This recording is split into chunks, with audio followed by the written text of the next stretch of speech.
What is up, GOATs? This is Ryan, your commissioner, coming with your kind of playoff primer, but also a matchup of the week. And Eric called it. I think it's going to, well, Kevin called it, but then Eric called it better because this is a double matchup of the week. So there was two games that really have some heavy playoff implications. So just wanted to see and highlight some of those. Playoffs is going to be crazy because, you know, only two spots are really locked up, but then seeds 3 through 6, so that's 4 spots. Man, we got 1, 3, 5, 6, 7, 8 teams fighting for 4 spots. So that is crazy because at the top you got Ryan and RJ who have locked up the 1 and 2 seeds. And then at the bottom we've got Andrew and Gary. Unfortunately, they're having to wait until next year. But then Eric, Kevin, Anthony in one group, Ben, Mike in another group, Bax by himself, Curtis and Jake, they're scraping to get just sniff the playoffs. So they're trying to get in there too. So it's going to be a wild ride this week 14 going into week 15, 16, 17 playoffs. Like I said, RJ and Ryan, they've locked up both number 1 and number 2 seeds. Could change this week, whether it's going to be 1 or 2, doesn't really matter to me. You know, I know the number 1 seed is nice for sure. I've had that most of the year. Week 1 of this year, Excellence technically had the number 1 seed because he not only swept like I did, but he scored more points, so he gave him the one seed number 1, that week number 1. Then I took it back week 2. Then in week 3, actually Mike took it because he was on a tear. He had swept all 3 weeks and scoring a lot of points. So he had it week 3, but then after week 4, I took it and I haven't had it ever since. So that's been nice. It's been nice at the top for sure. RJ, he's been the number 2 seed for most of the year as well. So it's been both of us looking down, watching everybody fight, and us being kind of comfy at the top. You know, whether that turns into success in the playoffs, we'll have to see about that. But without further ado, I've got a special guest here today. I've got Ginger Batman. I'm subbing at Cecina this week. I had RJ's daughter Hannah here last week. We were cutting up. I was really giving her a hard time about all her food takes because she said she doesn't even like tacos. RJ, come on now. That's ridiculous. So we were kind of making fun of her yesterday.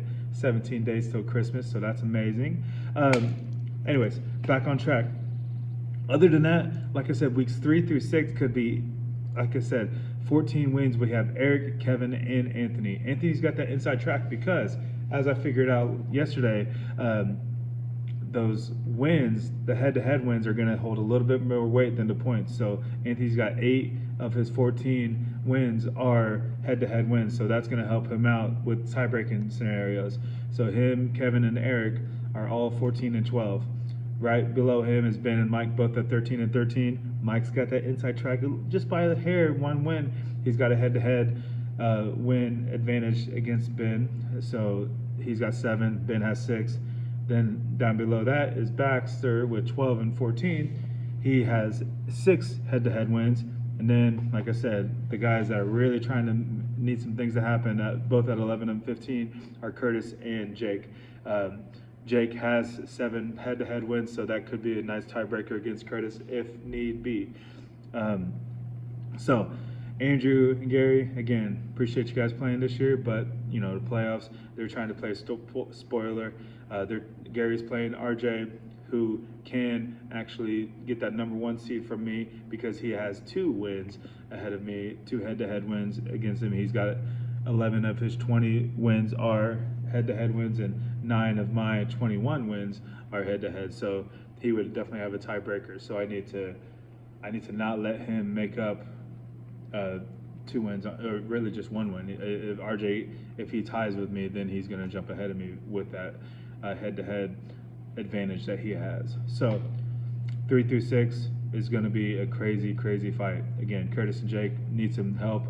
Eric, Kevin, Anthony, they're kind of in the driver's seat right now because they've got the 14 wins against Ben and Mike's 13 and Bax 12. I've already gone over that. So matchup of the week. First, I want to highlight Kevin and Eric. They're both 14 and 2, but again, Kevin's a 5 seed. Eric is the 4 seed. So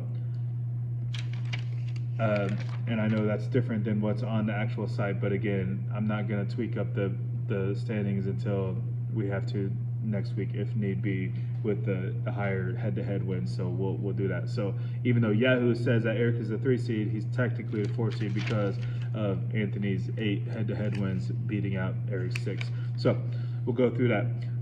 They didn't have anybody playing last night, and I'm sorry I didn't get this video out until this morning, but just crazy reindeer season, subbing season, insane. So 1 o'clock, they don't really have a whole lot of shared games, but Eric's trying to get up right off the bat, having Michael Pittman, Evan McPherson from the Bengals and Colts game. Pittman's been on a tear.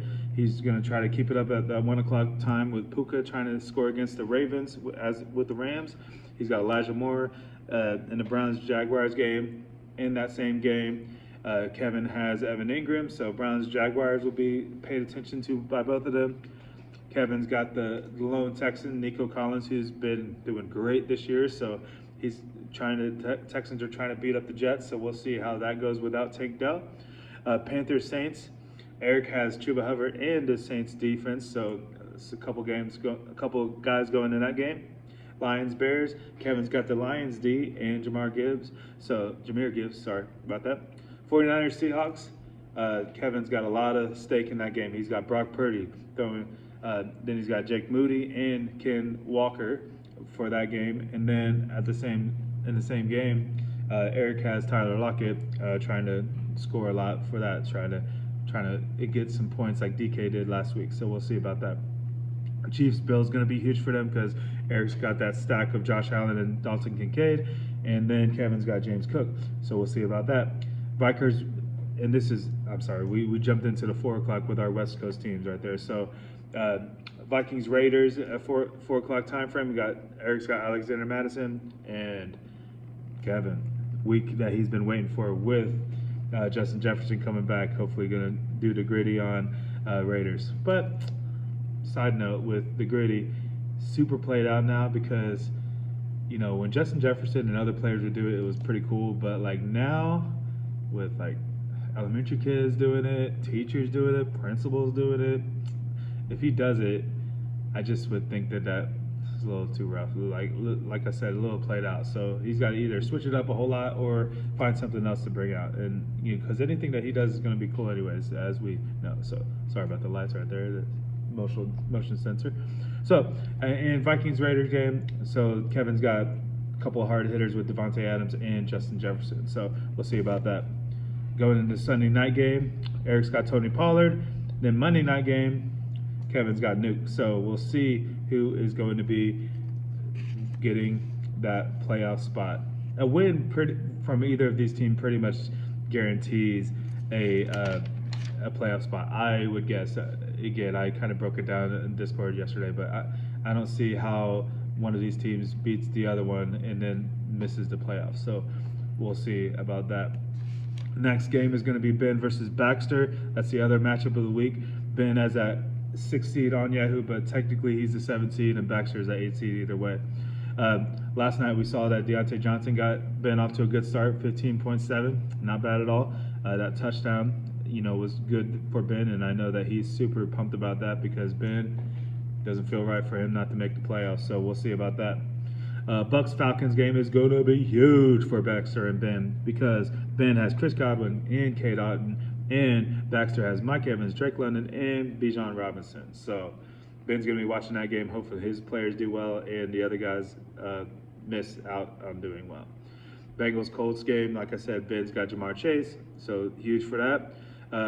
Ravens-Rams, Baxter's got Keaton Mitchell, and so bummed that I don't have him. I had him on my IR, and had him came out of the IR, injured, or not injured, but didn't really play a whole lot, so dropped him. So that's my big mistake of this year, man. I hate it.